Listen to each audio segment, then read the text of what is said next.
Bienvenue à l'anniversaire de Adomania et de sa mascotte Fontanina Doumia. Je suis la première mascotte et la seconde Adomania, à la manière de notre amour de président Alassane Ouattara. Welcome à Kwaba, à Seo, à Odanse.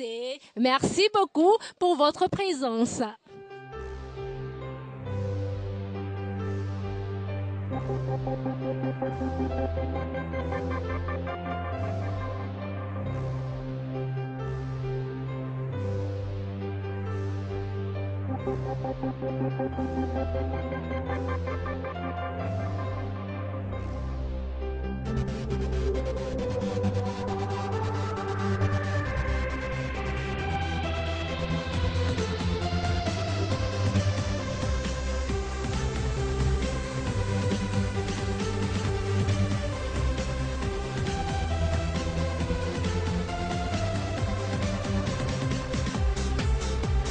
Nous sommes réunis ce soir pour une double cérémonie, celle de l'anniversaire d'Adomania, mais surtout pour la levée de fonds en faveur de la pouponnière de Yopougon.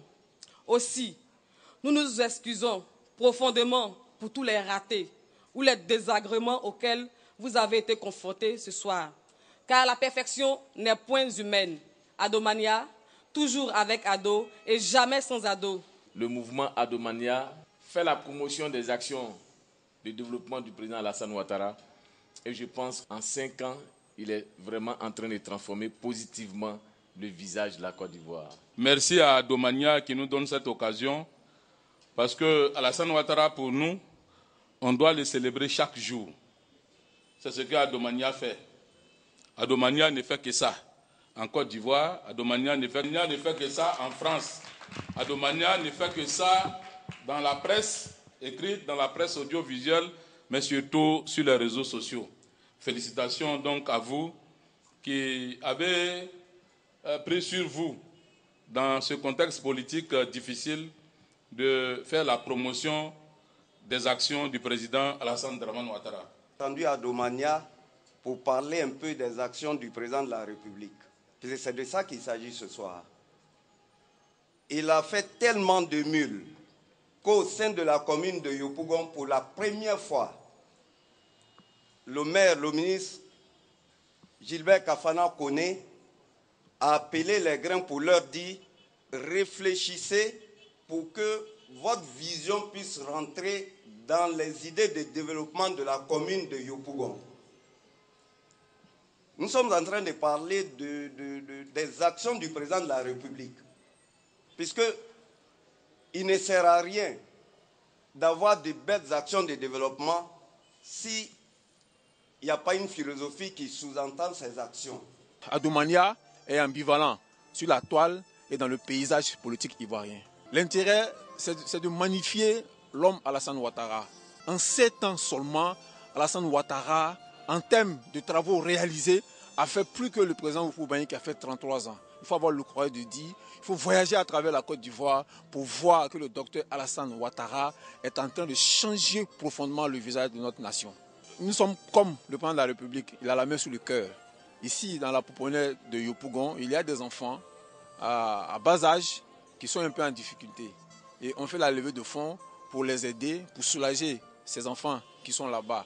Une manière à nous de dire seulement, même quand on fait la politique pour les enfants, on fait la politique aussi pour les femmes.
Comme tant d'autres pays, la Côte d'Ivoire cherche à attirer des investisseurs et partenaires au développement. Avec succès, puisque malgré 10 ans de turbulences politiques, l'économie ivoirienne a résisté.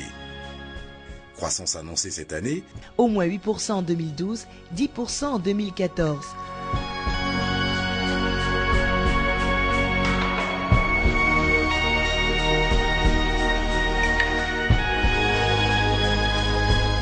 Le président de la République a une vision pour la Côte d'Ivoire. Il veut en faire un pays émergent à l'horizon 2020. En 2012, avec l'appui des grandes institutions financières internationales et des pays amis, la Côte d'Ivoire s'est enfin libérée d'une grande partie de sa dette extérieure. De 68% du PIB en 2007, elle ne pèse plus que 18% en 2012, alors que la norme s'établit à 40%. De plus, tous les arriérés de dette aux créanciers privés sont en voie de normalisation. Aujourd'hui, forte de 23 millions d'habitants, la population s'accroît au rythme de 2,9% par an. Sa consommation augmente, son niveau d'exigence s'accélère. Le premier devoir de l'État, c'est d'assurer la sécurité des personnes et des biens, ainsi que la paix sociale, en améliorant les conditions de vie des populations. Éducation. Santé publique. Logement. Emploi. Pour générer de la croissance, la Côte d'Ivoire doit redynamiser l'ensemble des secteurs clés de l'économie. 3 mesures générales s'imposent en priorité. Moderniser et accroître l'efficacité de l'administration. Améliorer le climat des affaires. Relancer les investissements. Libéré du poids de sa dette, l'État ivoirien peut maintenant investir dans les infrastructures économiques, le social et les infrastructures de base. Transport, eau et énergie. Cette année, près de 8% du PIB ira aux grands travaux, de nature à relever la compétitivité du pays. Dès 2013, le niveau d'investissement aura dépassé celui des salaires de la fonction publique.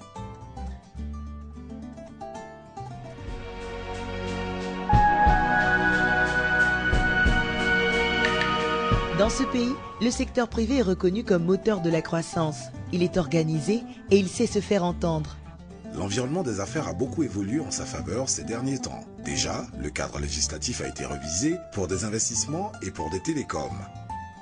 De nouveaux codes sont en cours d'approbation pour l'électricité, les mines et les hydrocarbures.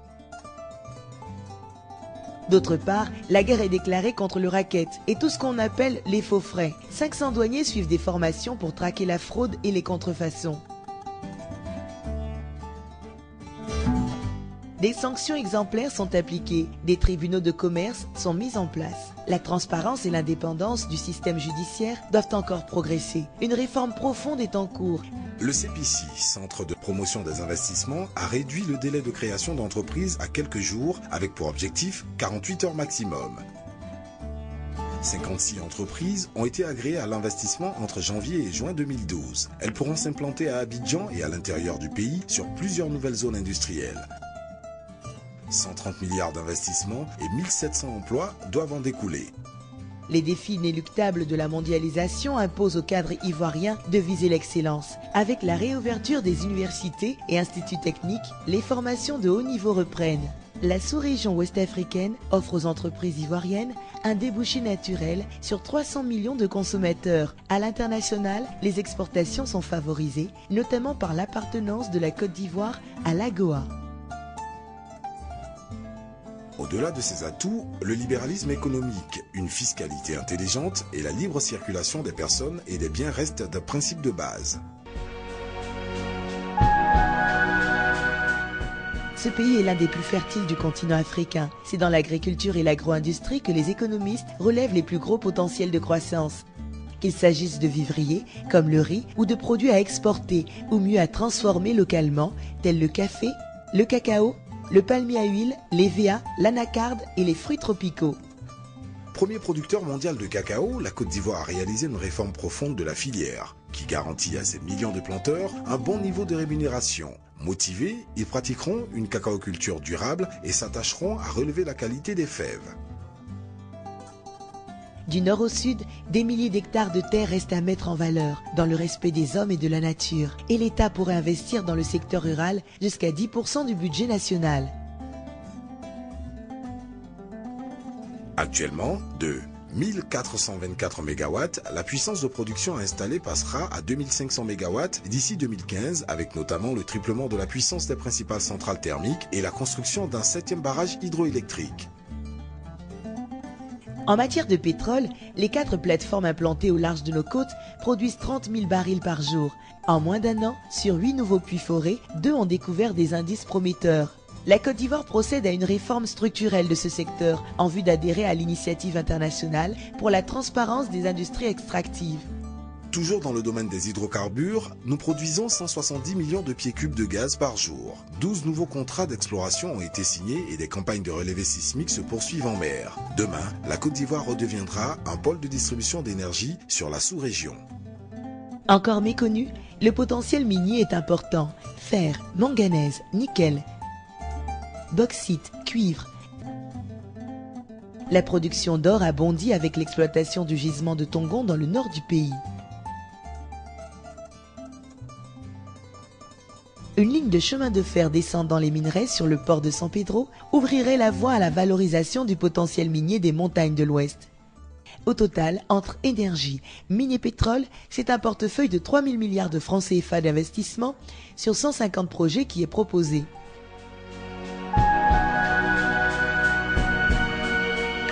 La stratégie de relance passe aussi par une diversification des sources de profit.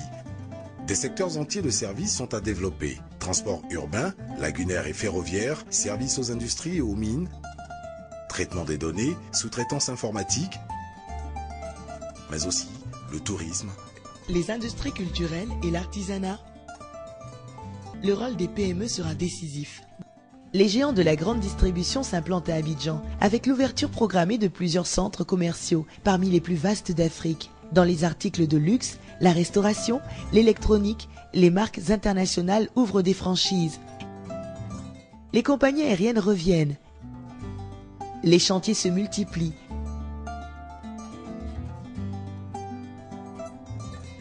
Des délégations étrangères se succèdent. Des constructeurs asiatiques commencent à s'installer.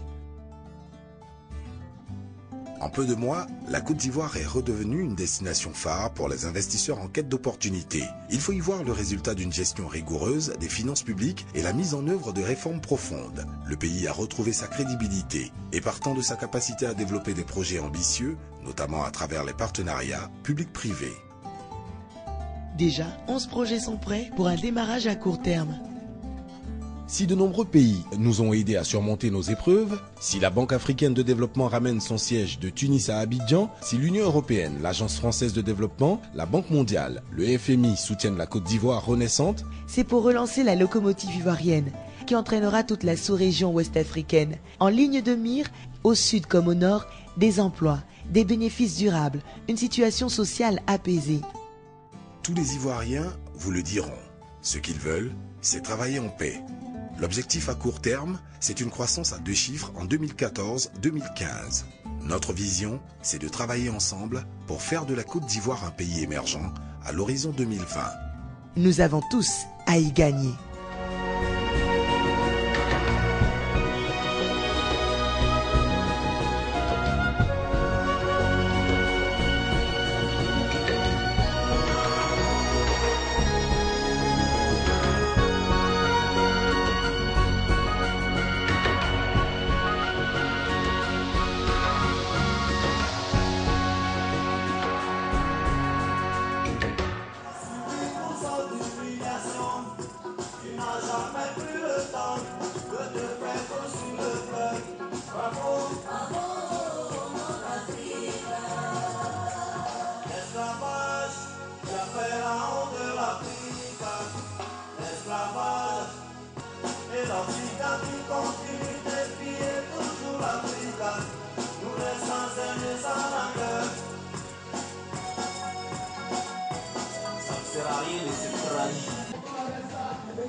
La soirée a été agréable. Que la paix règne dans notre beau pays, la Côte d'Ivoire. Merci à notre amour de président Alassane Ouattara pour le développement de notre pays.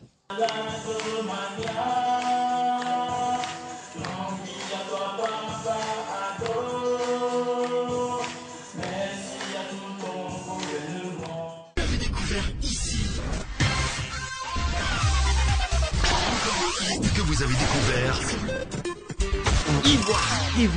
Ivoire TV.